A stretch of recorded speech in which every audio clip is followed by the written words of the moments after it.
What's up, everybody? We are back again with another episode of Show Me What I've Been Missing. I am one of your hosts, Chris Mack, and I'm here with my other lovely host, Elizabeth Stanton. Yes, and we are here today again to talk Sex in the City. We are talking episode 17 of season 2, 20-something girls versus 20-something women. No, 20-something girls versus 30-something women. Oh, 30-something women. Oh, I'm tripping. Yeah. Oh, it's a big difference, apparently. There's a big difference. Yes. Apparently. Honestly, there is, and we're going to cover that. And I'm going to, because honestly, now that I am older, I do realize that 20-something girls absolutely annoy me. I don't like, maybe if they're in their later 20s, they kind of start to calm down. That's kind of, but even then, it's still kind of a crapshoot. But for the record, everybody's annoying in their 20s. Oh, 100%. No, here's the thing. That's why I'm so frustrated with this. In my mid-30s, I know I sound old because I have officially just sworn off 20-year-old men, women, whatever. Like, I can't fuck with them. It's just mad annoying. And here's the thing. I understand I was probably that annoying in my 20s too, but I'm not anymore. So I'm sorry. You guys just going to have to take this. Just understand that in your 20s. Take that L. Yeah. In your 20s, the only people that can put up with you are other people in their 20s. That's it. Which Everybody is why it's wild that old men always want to date like 20-something girls because it's like, you know how goddamn annoying she is, right? Like, right. But they don't care because they're creeps, and that's a whole other thing. I mean, here's the thing. At the end of the day, when it comes to the physical attributes of a 20-year-old, sure, those can never be beat. You know, you'll never beat them. You know what I mean? Like, J-Lo's still fucking hot as hell, and she's in her 50s now. Yeah, but here's the thing. Her husband would still cheat on her with like a 25-year-old, no matter how hot she is. A-Rod's an idiot. A-Rod was out there doing it. You know, but who was smart? Who played the long game? My boy Ben Affleck. Hey, he was out there doing dirt too. He just had to wait 20 years to come back and like, hey, you forgive me now? he got his shit together. We saw him carry. Anyone who can carry that many Amazon packages and a Dunkin' Donuts cup, they're doing all right.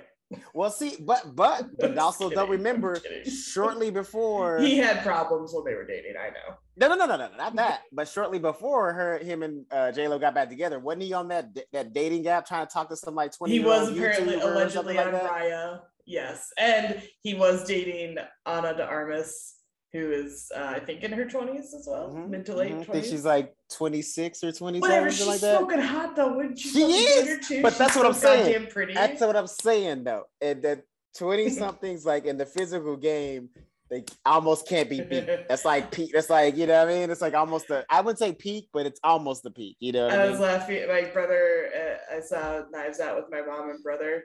And I said, I thought part of the twist, is no spoiler, but I thought part of the twist was going to be her character was going to turn out to have been a bad guy all along too. And my brother goes, nah, she's too purty to be evil. He's like, Marta, her character. To be fair, he's not wrong. Yeah. He's not wrong because here's the thing. If that would have been the twist, we'd have been like, really? But she was so like, come on. Why would y'all do that to her? Let her be the good guy all the way through. Like, she definitely deserved to be the one to like get all the riches and have all those. Here's the thing, because that would have really sucked too, because you had all these pieces of shit characters in there besides like the cops. That was the only like probably decent human beings, and then Martha.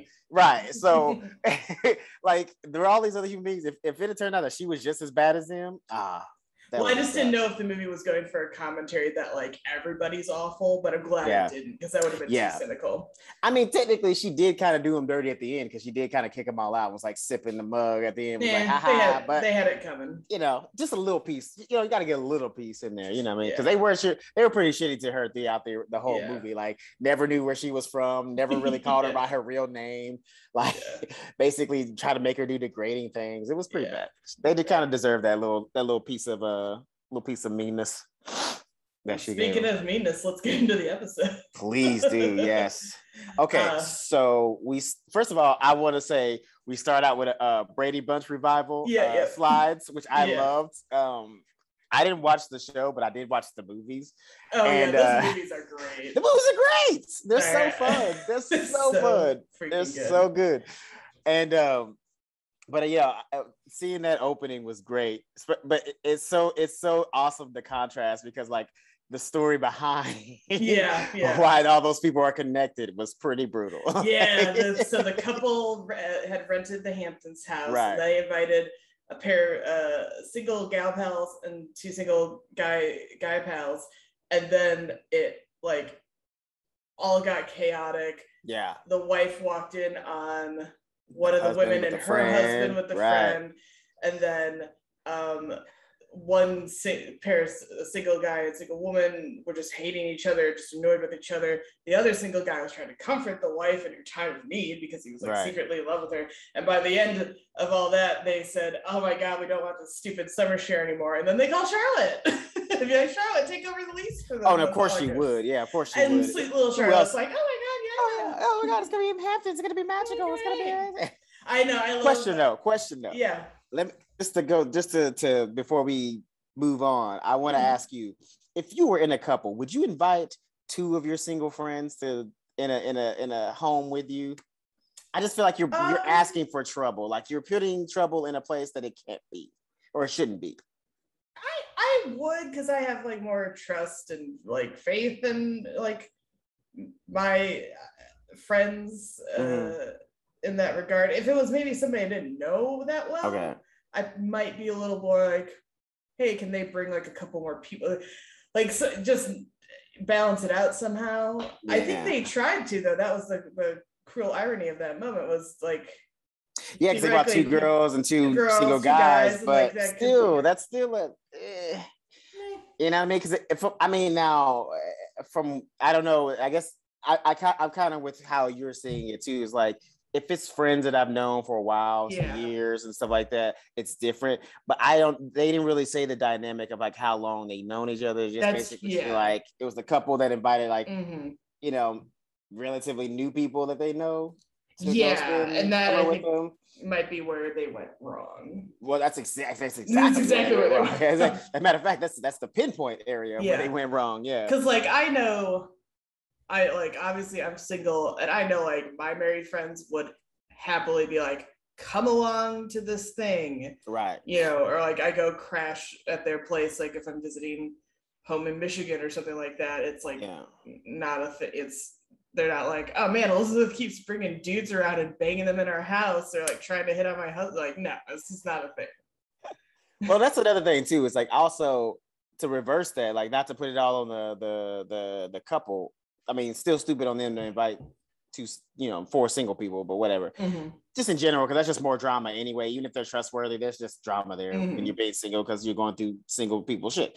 But on a side note too, if I was a single man, there's no way if a couple invited me to spend the summer with them, would I go? You know what I mean? Yeah. Like, even if they're like, oh yeah, we're bringing like more single people, it's like, yeah, but nah, because I know y'all, like, because you know what I'm saying? For the most part, like, I feel like if I'm in a situation and I've been invited, I'm invited by people like that I know closely enough, and maybe some like strangers, and it's like, I don't even want to be around that, because I'm gonna be hanging out with y'all mostly because I know y'all, but y'all gonna be coupled up, and that's gonna be weird. I'm being the third wheel all the time. Like, I don't even know if I would take that. Like, I feel like that's the thing that they needed to do, was like the way the girls did was, for your friends who are all single, let's go to the house for a summer, you know, and figure it out from there.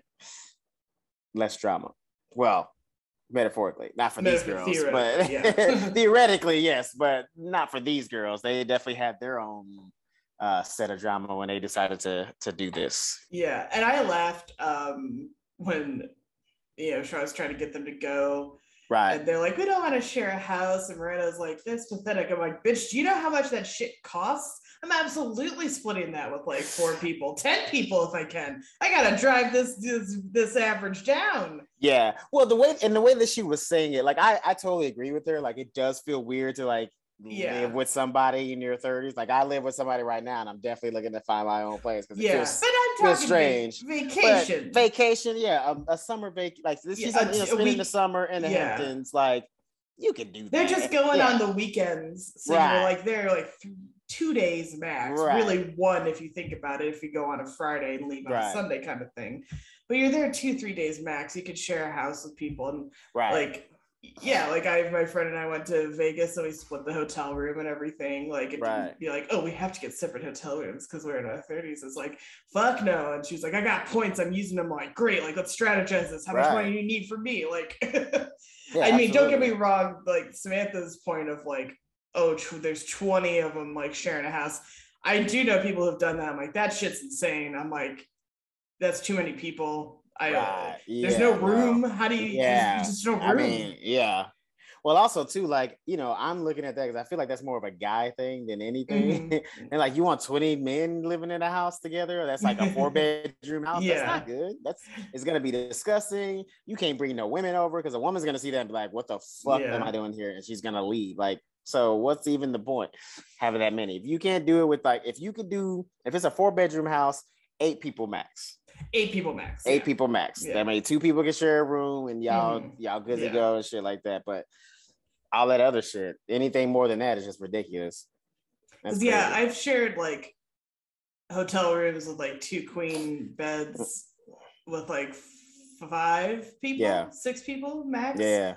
And that was definitely like way too much. Right. It wasn't terrible, but it was definitely like when I was done, I was like, we can't do this anymore. But I was good because like that's what I'll say. Like, yeah, because she made a good, like, Miranda does make a good point. Like, yeah, it does feel weird to live with somebody in their 30s, but just for a vacation, you'll be all right. Yeah, nobody's gonna judge you if you're on vacation with your friends renting out a house. You know what I mean? Like, I mean, I guess if you roll in like, people, if you roll in like millionaire circles, then maybe they might judge you. But also, I feel like if you're going to roll with millionaires, you should probably be a millionaire. Maybe don't try to hang out with somebody. You know what I mean? Like, I know I can't. If millionaires are around me, I wouldn't kick it with them. I'm like, I don't know. I don't understand. Like, you guys got me, right? Y'all live in a different world. Yeah, I don't know this world. Like, nah. There was a TikTok that went viral like a couple months ago now where a guy was sharing like he and his friends, I don't know what they all do for a living, but they're all like millionaire status, and they had an Excel spreadsheet with everybody's like income, how much time off they get, if they have a girlfriend, because that will impact how much time vacation time they'll take, like will the girlfriend come with them or not. Willingness to, can they afford a private jet, willingness to do like a third world country, and on and on and on. And everybody was like 6 figures above. Like the lowest guy was like 100,000, and I guess they called him Broke Bob. And I'm like, fuck, I'd hate to be Broke Bob in that group. I'd be like, you guys are fucking dicks. Nah, but you know what? Broke Bob's the happiest, I'm telling you. Broke Bob probably is that, because he's the one who gets to be like, oh, I can't make that vacation. Like, well, not even that. It's just like, well, not even that. Because here's the thing too. Like, if you're kicking it with them, they know you're broke, so they're probably footing all the bills. So you probably don't spend any money. Secondly, too, or you spend less, or you spend less money. You know what I mean? Like they probably make you put some of the, pay for something, but not everything because they got the money. Secondly, too, when you're a millionaire, you got different kind of problems. Like 100 grand in the bank comes with its own set, sure, but like $1 million, $2 million and up, whatever, like that comes with a whole different set of problems. Also, too, those guys who probably make that kind of money per year, they're probably working their ass off. The $100,000 in the bank guy, like he probably takes time for vacation, he probably has a good time, like spends time with his family. He's probably pretty happy. I mean, of course, he's probably trying to build a little bit more. But well, it's also a question of, are these like rich hedge fund guys who like maybe don't work that hard or like have family money? So that was there was like a lot of X factors. And then apparently the guy followed up and said like, everybody's cool with it, everybody knows it's not like we're secretly trading this information, it's all public within the friend group and now TikTok, obviously. And that there is apparently another friend group of people making under 6 figures that has its own like spreadsheet of who does what and what. That's honestly, that sounds like that the what you were breaking down, like the spreadsheets and shit like that. That sounds like something that would be on like some kind of like millionaire dating site. You know what I mean? Like for somebody to look at like their stats, like, all right, they make $2 million a year, but how do they make it?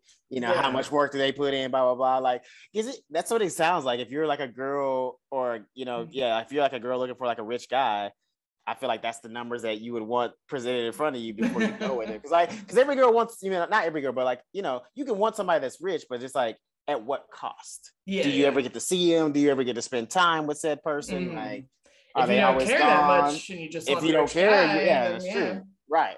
So that's what I'm saying. Like, that's the kind of shit that needs to be on like these, you know, dating rich websites or whatever. Yeah.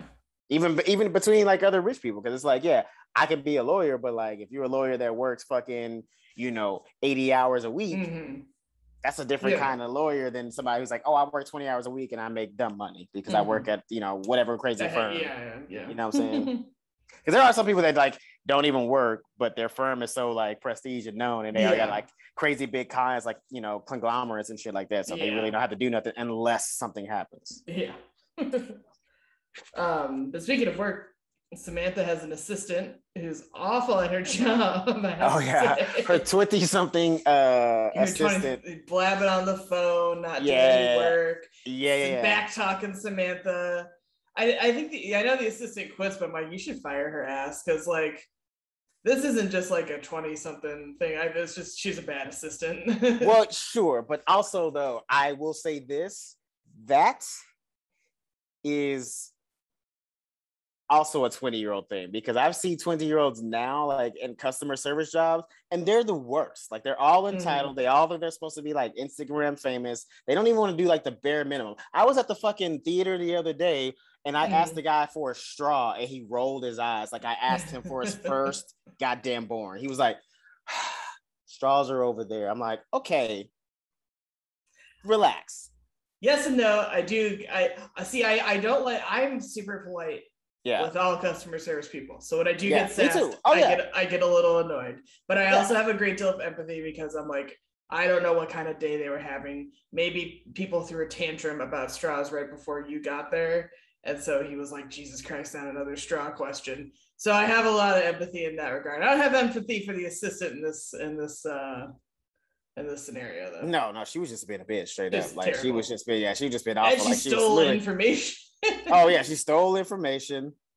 She's fucking like she's on a personal call while her boss is in the office. Like, at least have enough respect to like do it while she's out at lunch. But when she walks in, be like, hey, I gotta go. Like, she was having hide it better. Also, too, she was having a loud personal conversation. Like, all the like Samantha knew exactly what the fuck she was talking about, and it was like obviously some information that should have stayed within that circle of friends.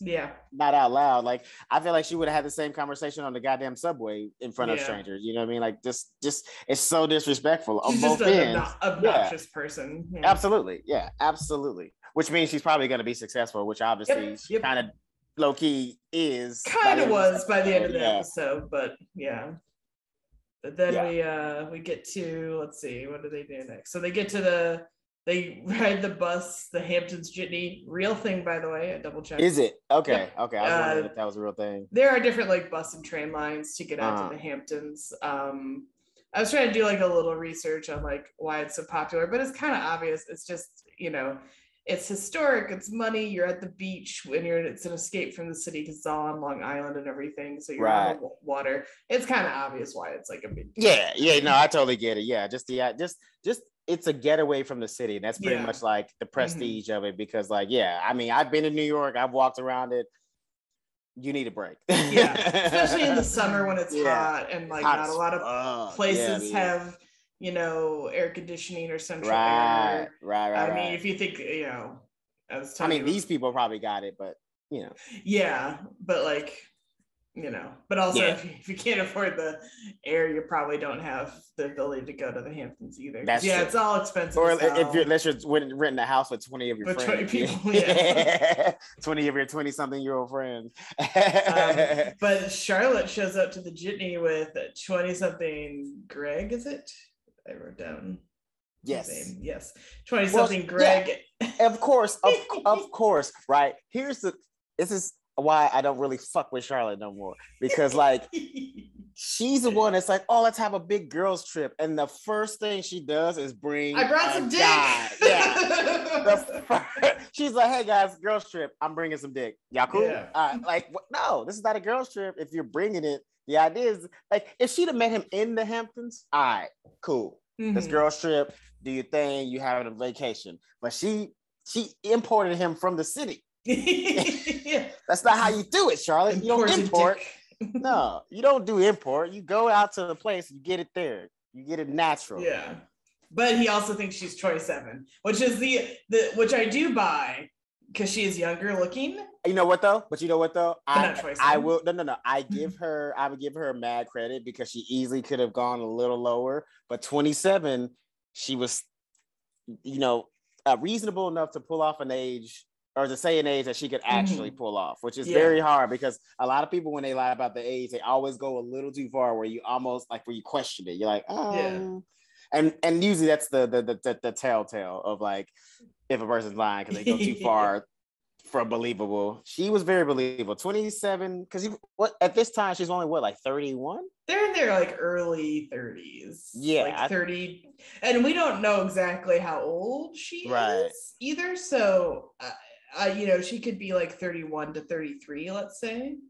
Okay. At some point, Carrie turns 35, I think, in the next season or so. Also, I will say this: now that she brought the guy to the Hamptons or from now I kind of see why she's kind of like the outside friend, because she seems like the kind of girl that gets a man and then disappears. Yes. Gone. You don't see her for a while. So that's like she probably, now that I don't think she's like the newest friend to the group. I just think that like she's just that girl that disappears. So she's kind of always like the last person that anybody wants to talk to or call, because she's like, they're like, oh, I got some new dicks. See y'all when it's over. We're losing Charlotte for a month here because right.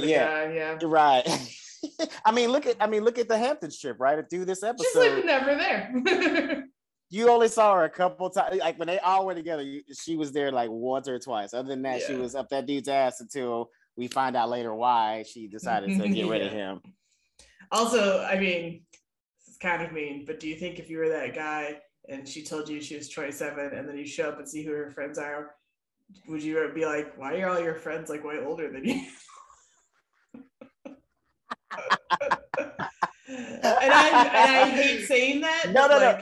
Well, here's the thing. For the only thing that really, for Miranda, the only thing that really makes her look 30s is the way that she dresses. Yeah, the way they styled her is they style her, period. Yeah, always. But the way she dresses, it makes her look like a 30-year-old woman. Like she's clearly a 30-year-old business professional woman. Yeah.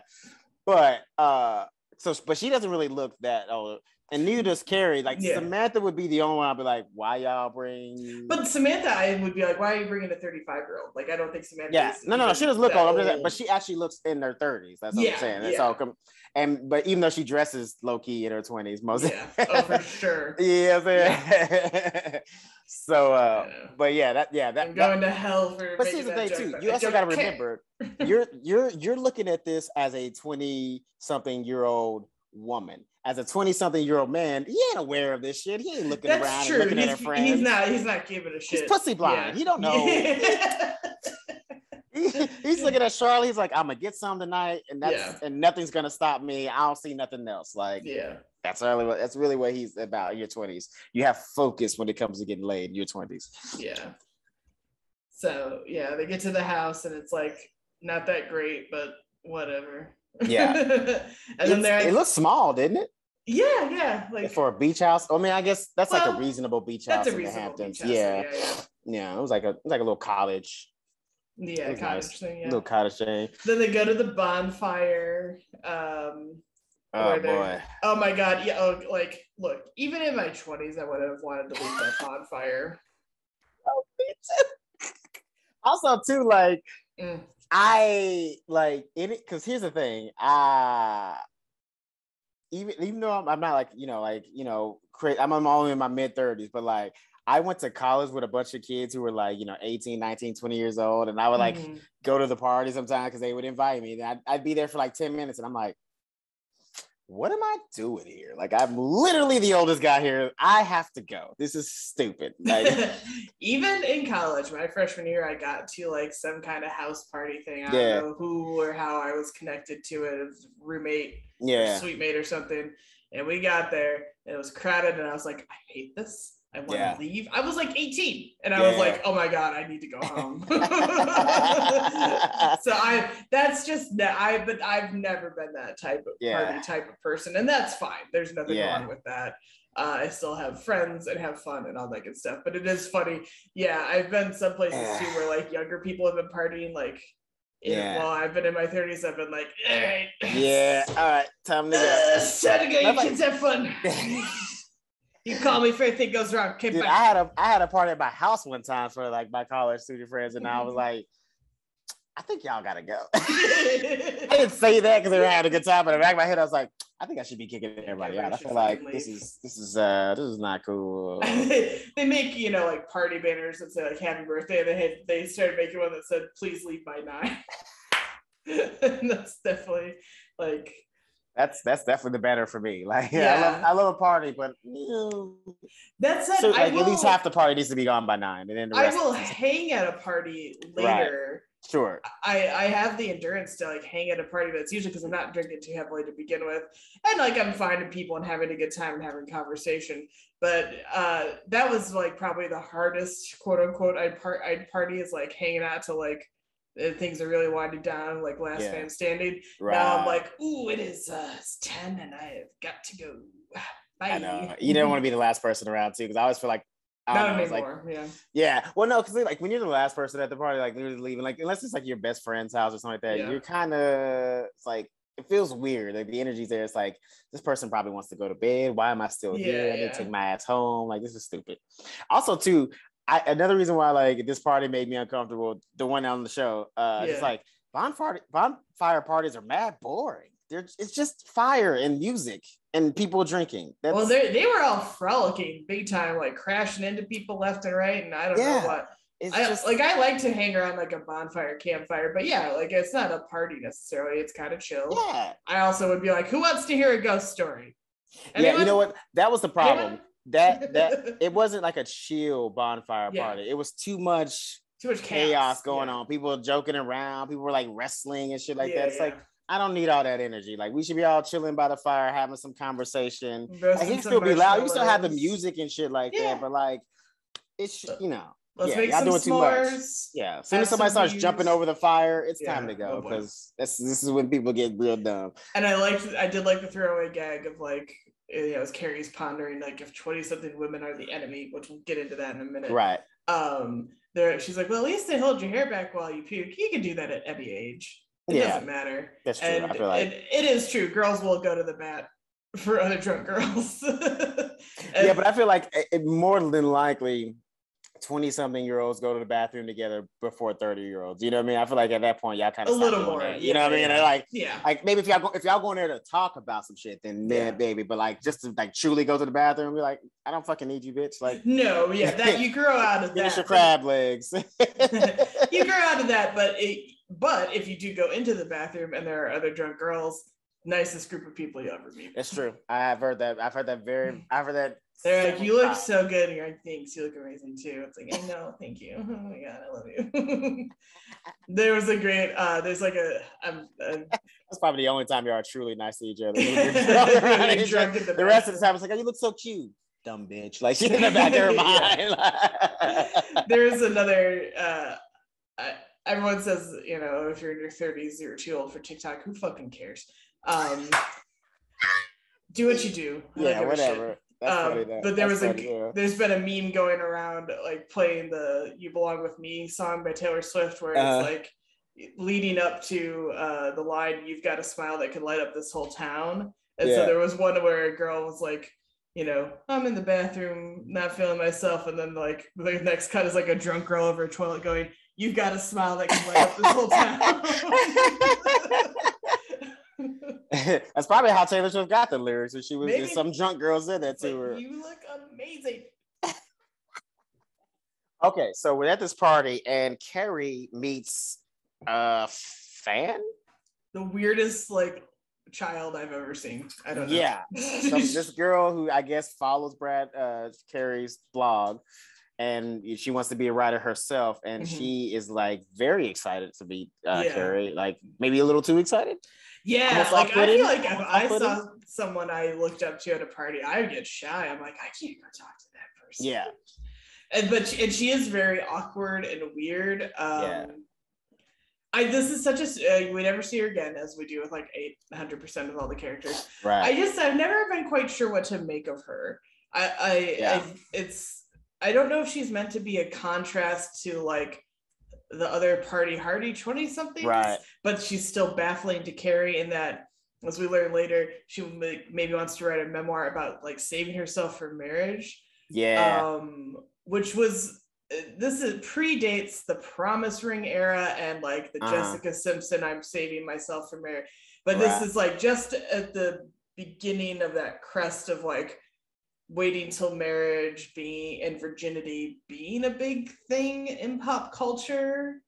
Well, I found that interesting because for someone who follows Carrie like that and worships her, she still has that I'm saving myself to marriage attitude. That's very interesting. It's like, how are you? That was one of the best jokes in the episode when she's great. It's fantastic. Going on and on about like women devaluing sex and devaluing themselves, and Carrie's like, so what is it that you like about my car? That's what I was saying too.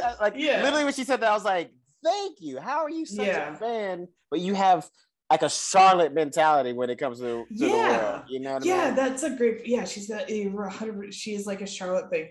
And actually better than Charlotte. She's more pure. So Charlotte probably didn't fuck with her. She's not a total freak that we know of, at least she's claiming to be. Well, remember at the party she said no hand job, no blow job, she like no sex at all, not even no butt stuff. Nothing like that. A lot of times, these people who were raised religious, they're like, oh, I've never had sex, but then they've had anal. They're like, okay, stop it. There's and I laughed because there was a little one-off, like, do you think I'm a Lewinsky joke, to like, because there was during the whole scandal, it was like, well, impeachment is on right now. I was gonna say, I'm so excited. So good. Oh my god, so good. I kind of have forgot, I don't know how, but my dad actually worked in Washington, D.C. during that time period for National Geographic. He was not not political. He was around it though. He wasn't around, and so he was like, I don't really want to watch the show. But he did actually tell me this story today, which cracked me up. So he works in IT and he was working on the servers at National Geographic, their website, and they were going in on a Sunday to like reset them or whatever when it wouldn't be a big deal. But across their offices were across from the Mayflower Hotel where Ken Starr deposed Monica Lewinsky, and so like they saw all these people, and then he was outside on like a break and he smokes, so he's probably on a smoke break, and someone said, hey, do you live around here? He's like, I work around here. They're like, is there anywhere to eat? We starving, boss, it's going to be a while, and my dad recommended this place, and they said, what's your name? Tom. Okay, great, we'll tell them you sent us. And he was like, cool. So they go their separate ways. They finish the stuff at work and they're like, we're hungry, let's go to the place I said. And my dad gets in there and he said the bartender was like, you're drinking for free, pal, because the place was packed with people, because it was like the only place open in the area on a Sunday that was serving food, and it was packed with reporters and stuff. So he didn't like see or hear anything like significant or whatnot. But I just think that's funny that that's like, awesome though, tangentially involved, and I do mean tangentially. Hell yeah, that's crazy though. That's crazy. Like you get the you get the drink for free.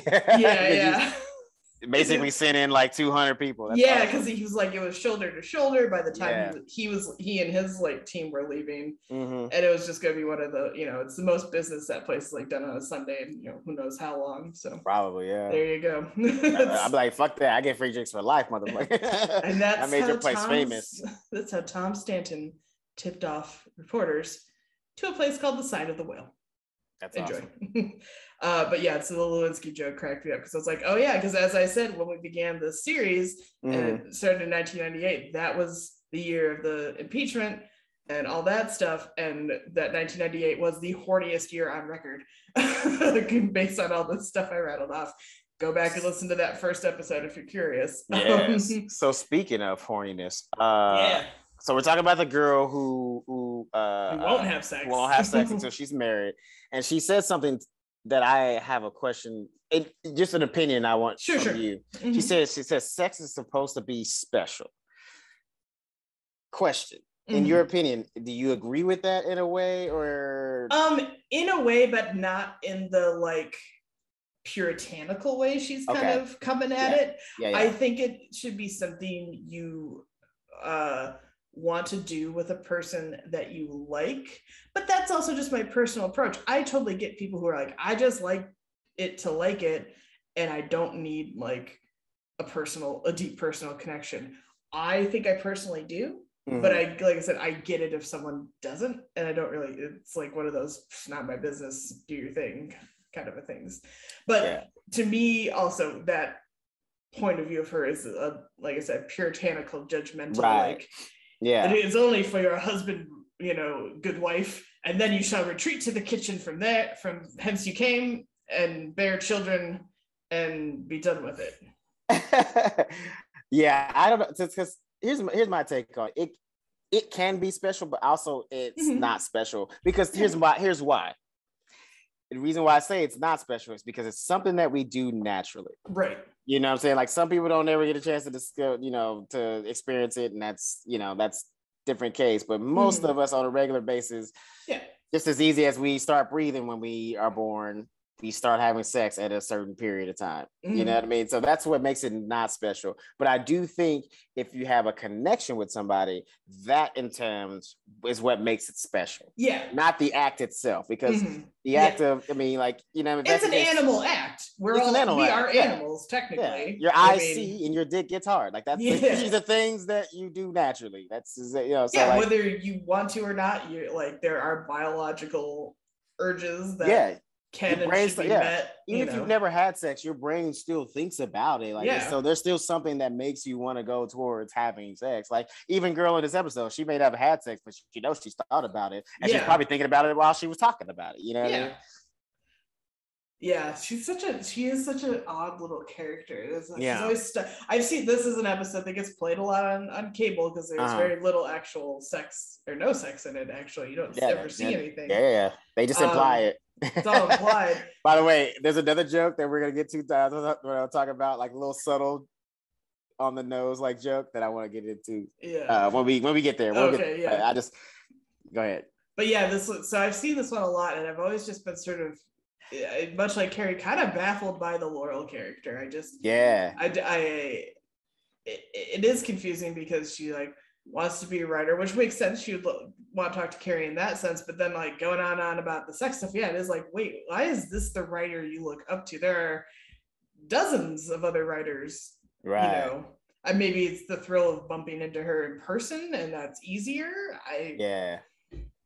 Well, she said she wants to write a memoir, but I'm like, what are you gonna write about, girl? I'm not saying that sex is everything, but like at 25, there's no way you've lived a great life. If that's, especially with your outlook on it, if you're looking at sex like that, like there's no way you're out here having like Charlotte could write a whole ass memoir. Like she could totally. I'd read every page of it. It'd be the wackiest shit. So the back door, how I discovered that I am an absolute fucking freak. Yeah, and that's also what I'm trying to figure out too. It's like, because this girl don't seem like she's really had many experiences, so it's like she's gonna be like Shakespeare and just like making up things about places that she's never been.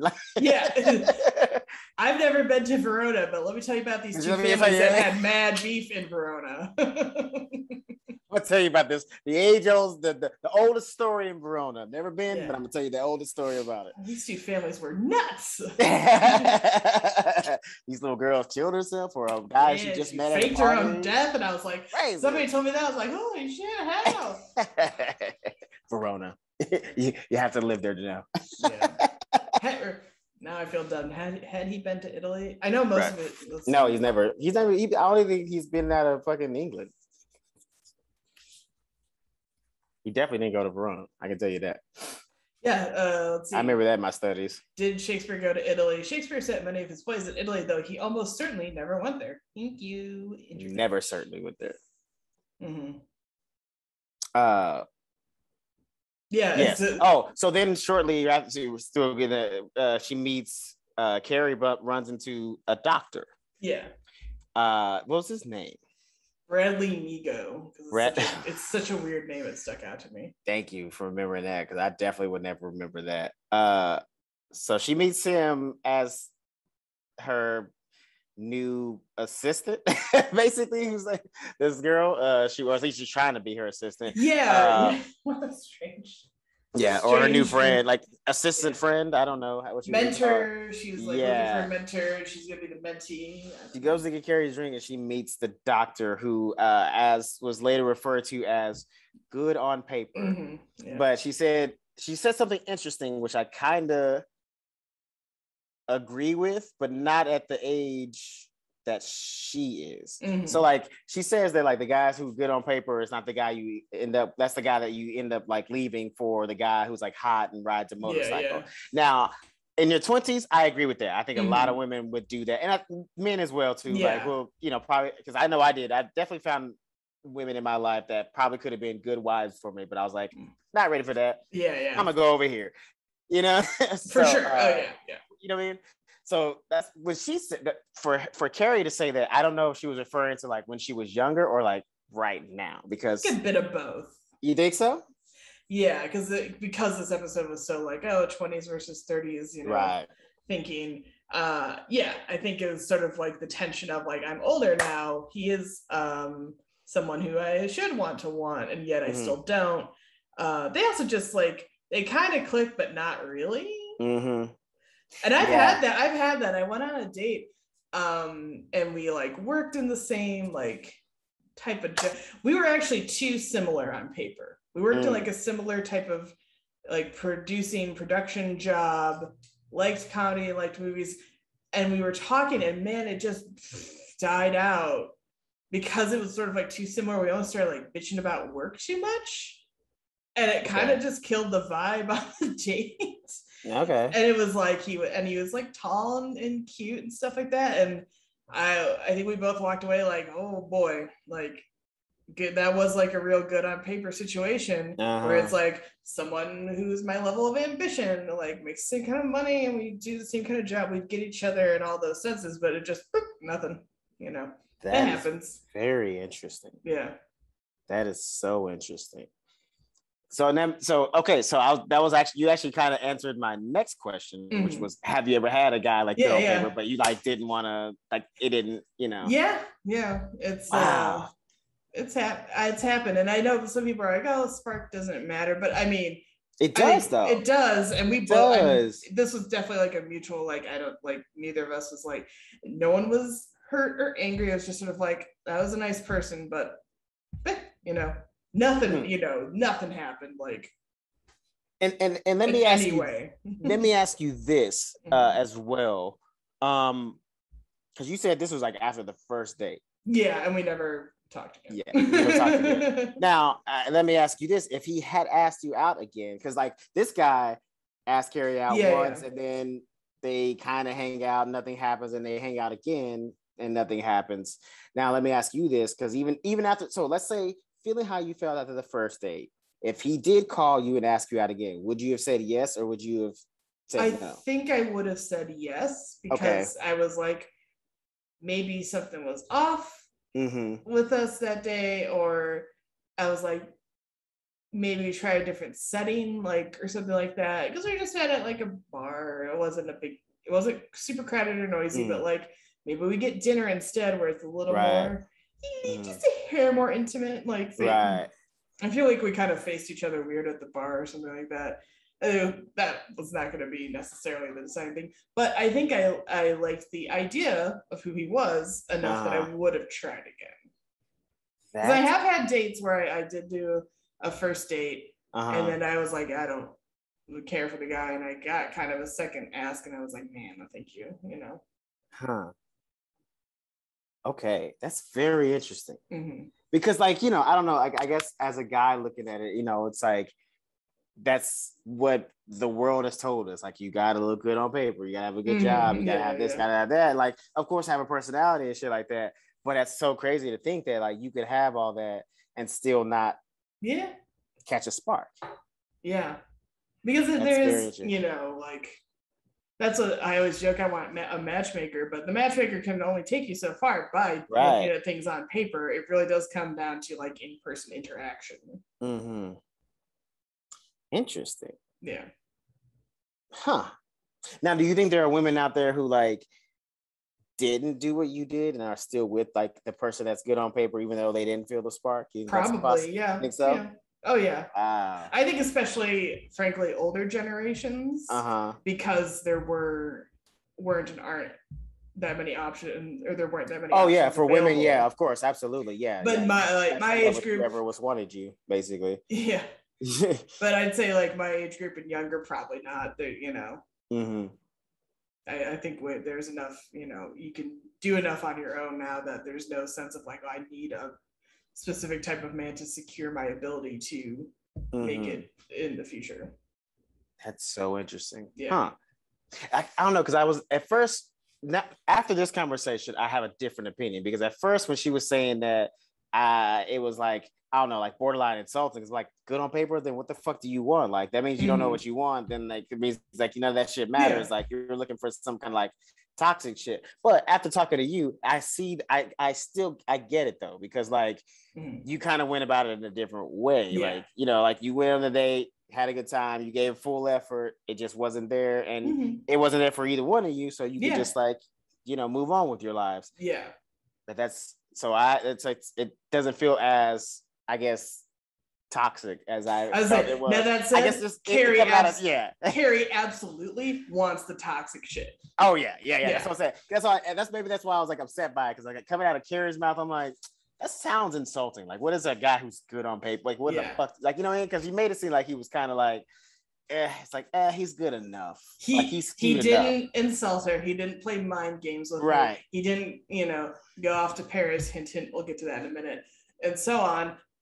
He didn't do all these things that she's used to / wants / craves. So then there was no spark for her there, because he wasn't basically being a complete psycho to match her psychoness. And you know what? And that's a thing, though. I know that's a thing. Like I know that's a thing. It's like some people, like they can't get away from it, even though they say they don't like it. It somehow finds them, even though they don't like it. And I think that's because they go looking for it. Like but that's definitely a sign of something that like they need to go figure out in therapy, because like, you know what I mean? Like if that's what you need in your life to consider passion, like that's not good. You don't you don't want to be doing that. But speaking of which, that's fine. Let's just go ahead and get there. Jump to. There's some other things we want to talk about, but let's just jump. Let's just get there. Carrie sees Big at the Hamptons hoedown, which, by the way, I double checked, also a real thing. I don't know if it's still going on, but that's so weird to me, because like New York and a hoedown doesn't really. It's how quaint the country folk are. That's probably what it's. Yeah, it's probably like an ironic hoedown. You know. What I mean? But the outfits were so bad. Which I just had to point out, because man, of like what Carrie's wearing, I think I would just hurl myself in the ocean after meeting, being like, because Big and his girlfriend Natasha are there, and they're all in white, and they look so elegant, and she looks like an absolute dummy with this cowboy hat, tube top, skirt combo. I'd be like, well, it's time to walk into the sea and never be seen again, because holy shit. Wait, hold on. Not only did she walks in with a terrible outfit, but she walks into an ex-boyfriend who has Bridget Monahan on his arm, like a fucking smoke show. She is gorgeous. I would get a gun and just blow my. Like I said, just like when she runs out into the beach, would have kept on running straight to the ocean. Just take me. Take me to the sea. I'm going to the sea. Going to the seas, because I cannot do this. Yes. Holy shit. Like, that's probably the worst way you could run into an ex, period. Like, for anybody, you run into him with somebody. I mean, here's the thing. Yes, looks are everything, but come on. the literal freaking model. Like she's a model. Like and in literally. In the show, they say she works for Ralph Lauren. I think it's like a buyer or something like that. But she does also, it'll come out, she does modeling within her character in the show as well as a model. Of course she would. She's tall, she's slim, she's gorgeous. Well, what else? Why wouldn't she be a model on top of working for like just and this the whole contrast of like I said, the elegant white and Carrie looking like a total dork. I don't know. It's just man, the worst way. Oh boy. The only thing that would have been worse is she like had her hair up and had like a fucking mask on. Face mask. I mean, like getting ready for bed. That could have been the only. Oh man, poor Carrie. I felt so bad for her in that moment. Like. And he's so full of shit though. He's like, oh, I meant to call you. I just got back from Paris. The deal fell, whatever his BS business deal fell through. And that's where he met Natasha. And all his insistences that like he was going to call her, I'll call you. To her credit, she just was like, oh, okay, cool. And walked away. She didn't engage, which was smart, but then she did have to like break into a run like 10 steps away. I felt bad. I mean, she had to get away from it. Also I still don't fuck with Carrie, but I'm back to not fucking with Big no more because I realized how much of it like that, and I'm more mad at them too because like they did it in a way to make you as the watcher kind of be living through Carrie because like now I realize some of the shit that he was doing to make her look crazy, and I was like on his side. That's how she was feeling. Like he was gaslighting her and like manipulating her in ways that like that's why she wouldn't leave because like she was like, oh, I'm the one that's being. And just seeing the bullshit, this little interaction that she had with him, he's like, oh, I was gonna call, oh, I was gonna do that. No, you weren't. If you were going to do it, you would have done it. Yep. Period. This is another piece of evidence in the Big's a giant piece of shit file. Yes. Is she still into with this nigga at the end? Are you serious? Yes. There better be a long journey of character development before we get to that point because right now I ain't watching it. I'm not gonna watch the movie. I ain't doing it. I ain't doing it. I'm not gonna do it. I refuse, Elizabeth. You will record this podcast by yourself. Just me talking to the cat about it. Yeah, like, so you get why Big's a psycho, right? Also though, I would watch that episode if it was just you and your cat on a podcast. So that's all I'm saying. I think any of our fans would be like, all right, fuck it. Let's see what happens.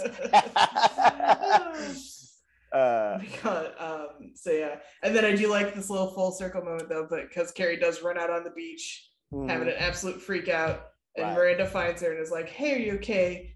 Carrie tells her what happened, and then she just pukes right in the sand, and Miranda holds her hair back. She pulls it back, although she was a little bit late in the way she pulled. She was her hair a little back, behind. Yeah, she was a little bit behind on the throw, and also too the way she pulled her hair back. She basically, depending on how much Carrie threw up, like wiped it kind of back on her face as she was pulling her hair.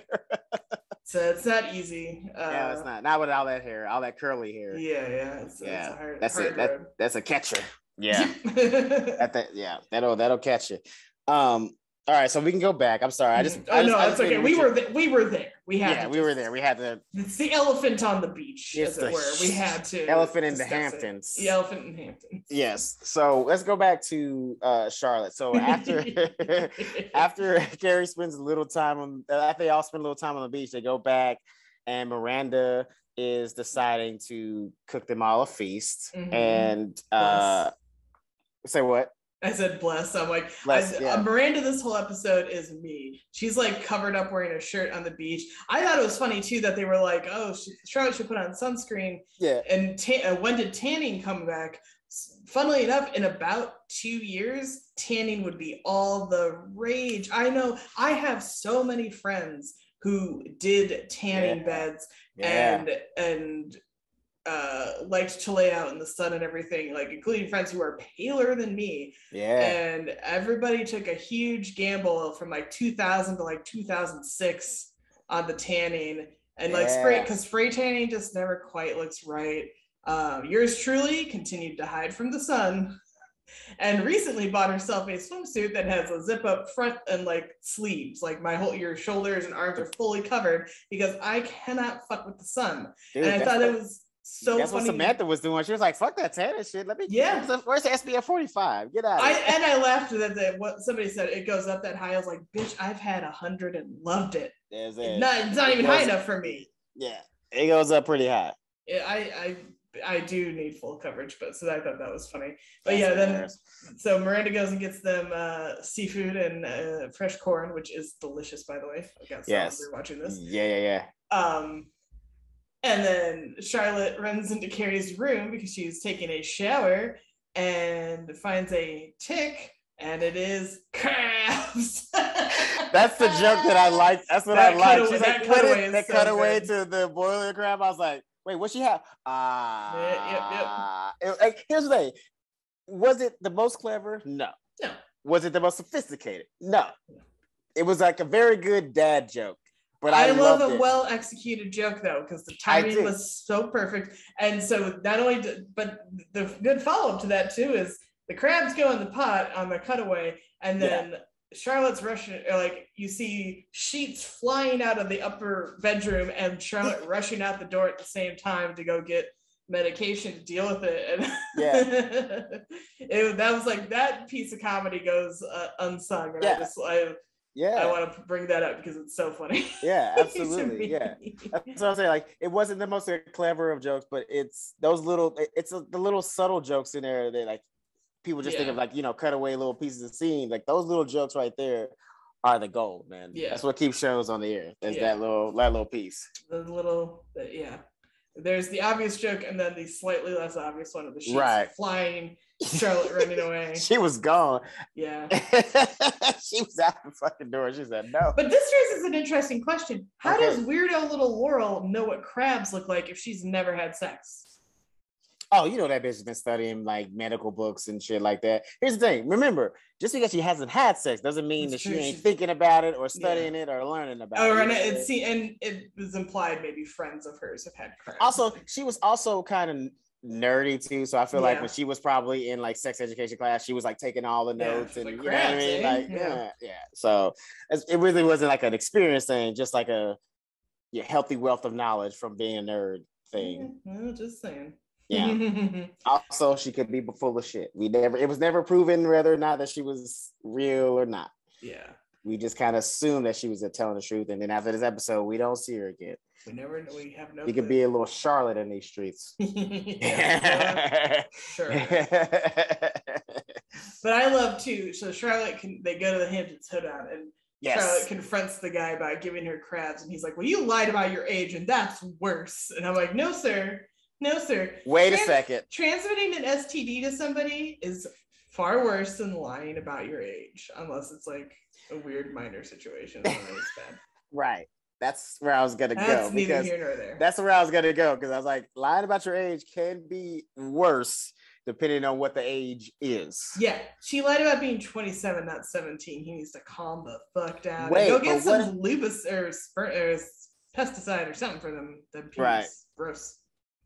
Yeah, bro. I was like, when he said that, I was like, because I was with him, but not with him. Yeah. Because like technically she lied. Then she was like, because she tried to, and she did that bullshit that fucking liars do. She was like, you assumed that I didn't correct you. Yeah, you said a number and I just didn't correct you. It's like, that's still a lie, bitch. Like, don't. It is still a lie. Yeah, because you went with it. If he'd have said 20, he's fucking 7, and you'd be like, no, actually, that's the truth. But knowingly giving somebody an STD is I think a crime in some places. It is a crime. It depends on the STD. If it's something like HIV, that's can technically be considered attempted murder, actually. So don't do that, people. Don't do that. You're out there. Don't do that. If you have an STD, disclose that shit. Yes. But then I do like, so they're at the party and it's hosted by Samantha's former assistant. But yes. the inexperience shows because the party is turning into chaos. Yes. Samantha is gracious and goes to congratulate her on the party, but then people are running up to her telling her like all sorts, like this is going wrong, and the fireworks go off too early, and she begs Samantha for help, and she does the right thing. But then I do like that Samantha's like, oh, Nina, you should meet Greg, who has the crabs. Yeah. So she's gonna make Greg give. Oh yeah, she's like, look, I'm gonna help you out, but you're gonna get a lesson as well. Yeah. See, that's what I'm saying. Samantha, first of all, I wrote that too. I was like, Samantha is queen, because that little moment, she's like, I'm gonna help. Because here's the thing, not only am I help you make your party better, I'm also gonna get a little piece of myself. Mm-hmm. You know what I'm saying? Because at the end of the day, with Samantha helping her out, she's not gonna get the credit for that. Mm-hmm. Gina is gonna still get the credit for the party, so she's gotta get her little piece of revenge. And that little just sliding Greg over, be like, here, Mr. Krabs, meet this little fucking... Mr. Krabs, money. Mr. Krabs, meet this fucking entitled bitch. Y'all deserve each other. I love Mr. Krabs on SpongeBob. Oh, he's the best. But yeah, and so and Samantha, or excuse me, Carrie comes to the conclusion that 20-somethings are to be, given compassion and understood, and until they're dating your ex-boyfriend who broke your heart, which, like, yeah, fine. But again, this is not the first time this has come up in the series, this whole like 30 versus something 20-something thing. And I still just think it is stupid at the end of the day. Because like we said, 20-somethings could be annoying, but everybody's been there. But they treat it like with such a like, those girls are the devil and they're evil and they're stealing our shit. No, you're older. Get your shit together. Right. And also, if you don't concentrate on the rivalry, you team up and we take down the fucking patriarchy finally. But we're being divided because of the patriarchy. Like the people who work it's like 3 girls who work on my show with me who are like the next level below, and they're like in their 20s around. I'm so like protective of and encouraging. I'm like, do you need help with this? Or like, I'm like, are you getting your vacation time? Like, one of them does a regular thing that we have to do, and I took it over when she's on vacation. She was like, call me if you need anything. I was like, throw your fucking phone in the ocean when you're on vacation. Yeah. Don't even give a shit. Exactly. When you're on vacation. Exactly. They should be I learned hard ways that I made myself to available at previous jobs and things like that. So I'm like protective of them. And people will take advantage of that shit too. Yeah. Yeah. They know you work really hard and shit like that. They'll try to keep you on. They'll try to keep you in that same position for a long time, because good helpers are hard to find. This is why Samantha is smart though to go congratulate Nina. And she's like, I might be working here for her, but that's the smart, right thing to do. If you treat people well, if one of those girls goes on to something bigger and better, who is she going to be more willing to call? Someone who treated her well and like worked with her and encouraged her and offered support, or not? Like it's just, you got to treat everybody nicely in the long run, or kindly. And again, just it's easier to do it. It's easy. It's easier to be nice than to be an ass. It seriously is. Like even when you like, honestly, like if I don't feel like being nice, it still takes more effort and more energy to be an asshole. I can just you eat, because even when you fake being nice, it's easier than being a dick. You know what I mean? Like it's just less. So just save your energy just for the sake of that. Like even if you don't consider yourself a genuinely nice person, just save your energy and fake it, because like you'll get away from the situation 9 times out of 10 a lot quicker. Yeah, and but yeah, the whole notion of like, but that's the whole like ageism with women in society problem too, is like they're in their 30s, and especially in this era, by the time you're 40, you're nothing. So you like, tick tock, like not even a biological clock thing, but just like you need to catch your man, but you only have a few more years before you're 40, and we have to shove you off the island of Manhattan and stuff like that. And I think as the show goes on, it loses a little of that mentality. Yeah. They get away from fussing over the 20-year-olds, but not for a while with Natasha in the game, I will say. That's gonna I figured she's gonna play into it. Yeah. That thread for, if I recall, like at least another season. It's not gonna be the most dominant thing, but it is like a big deal. Be like, oh, she's 20 something. And it's like, yeah, maybe consider that your older boyfriend keeps chasing younger girls. You are a younger woman and she's an even younger woman. Maybe that's the problem. Maybe it's not Natasha's fucking fault about anything. Did you ever think of that? Yeah, so like, yeah, Natasha's not there to spite you. You know what I'm saying? Like, Natasha knows fuck all about you. I know she said like, oh, I heard nice things about you. That's just something you fucking say. Yeah, Big, you know damn well Big ain't say shit about Carrie. He ain't talked about her at all. Like, that guy hardly ever talked about his past with Carrie. So you think he's gonna talk about his past with this girl? Like, hey, hot model lady, let me tell you about my ex-girlfriend Carrie, who is a writer and does this and that. Yeah. No. As far as and he wasn't thinking about her. That's why he didn't call her when he got back. Yeah. That's why she didn't know he was back in Paris. That's why she don't know shit else about him. And Natasha did not steal him because there's no such. I mean, there's not really anything as stealing in this because the guy makes the choice to leave. That's why the whole Angelina versus Jennifer Aniston thing was such bullshit because Brad skated through that with no fucking problems. Everybody was like, "Oh, Angelina's a dirty man stealer," and she hurt Jennifer, sweet girl next door, Jennifer Aniston. Brad is just the football that passed between them who had no agency. Fuck out of here with that shit. He was an innocent man. What are you talking about? He was a happy wife until the seductress that is Angelina Jolie. Bullshit. I'm not saying Angelina. I wish everybody could have saw you. Well, you should. For those who will be watching, who watch the YouTube, it's gonna be amazing. Don't get me wrong. I don't like women who go after taken or married men, which in theory she did. But again, he's not powerless to. She is not like a fucking actual witch, and he's powerless to her charms. Right. And he had no choice. I'm so sorry, Jennifer. Really, that's the thing. At the end of the day, ultimately, I mean, I know all that shit is over now, but ultimately, in that situation, Jennifer Aniston shouldn't have been married at Angelina Jolie. Like, Angelina Jolie was being a single girl. Yeah, she should have stayed away from a married man, but she was being single girl doing single girl shit. It's the husband that has a responsibility to make it not happen, to shut it down, not put himself in a position to make the mistake. And there's no, maybe I'm misremembering, but as far as I recall, there's never been any direct contact between the two of them, Jennifer and Angelina, regarding that situation. And I understand, why would there be? I wouldn't necessarily want to talk to her either. Yeah. So, and maybe she doesn't even hate Angelina as much as she fucking hates Brad. I think she would hate Brad more. Certainly she carries contempt for Angelina in a certain sense. Who wouldn't? But it would be Brad you'd be madder at, or / you should be madder at.